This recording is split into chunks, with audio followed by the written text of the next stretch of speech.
Et bienvenue dans le cœur de l'info sur France 24. Il est 19 h à Paris et la une de l'actualité au Proche-Orient. Selon le journal israélien Haaretz.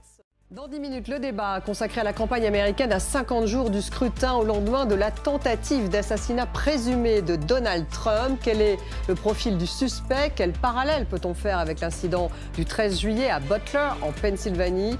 Les mesures de sécurité autour des candidats doivent-elles être renforcées? Quel est l'impact sur le scrutin, sur les électeurs? Plus largement, comment expliquer une telle violence?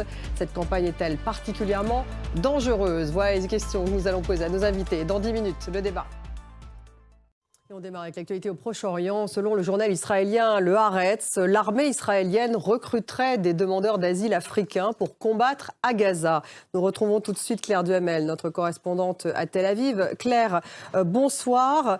Ces migrants obtiendraient en échange une résidence permanente en Israël. Quelles sont les réactions sur place ? Bonsoir Stéphanie, oui c'est ce que dit le journal Haaretz. Il y a bien sûr des condamnations. Merci Claire, Claire Duhamel, donc en direct de Tel Aviv.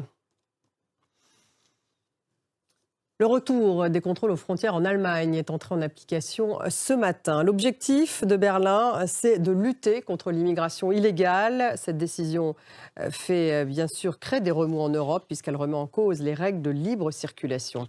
Julien Neuny. Dans les actualités, la Russie qui ordonne l'évacuation pour des raisons de sécurité des villages situés à moins de 15 km de l'Ukraine dans la région russe de Koursk, région où les troupes ukrainiennes mènent une offensive depuis début août. Moscou assure avoir repris le contrôle de 2 villages. Florent Rodeau. Les JO, c'est fini, mais à Mulhouse, ce sont plus de 5000 personnes qui se sont retrouvées à la grande braderie des Jeux Olympiques qui s'est tenue au lendemain de la parade des athlètes sur les Champs-Élysées. Immense succès, comme l'ont constaté Noé Poitvin et Stéphane Gaudry.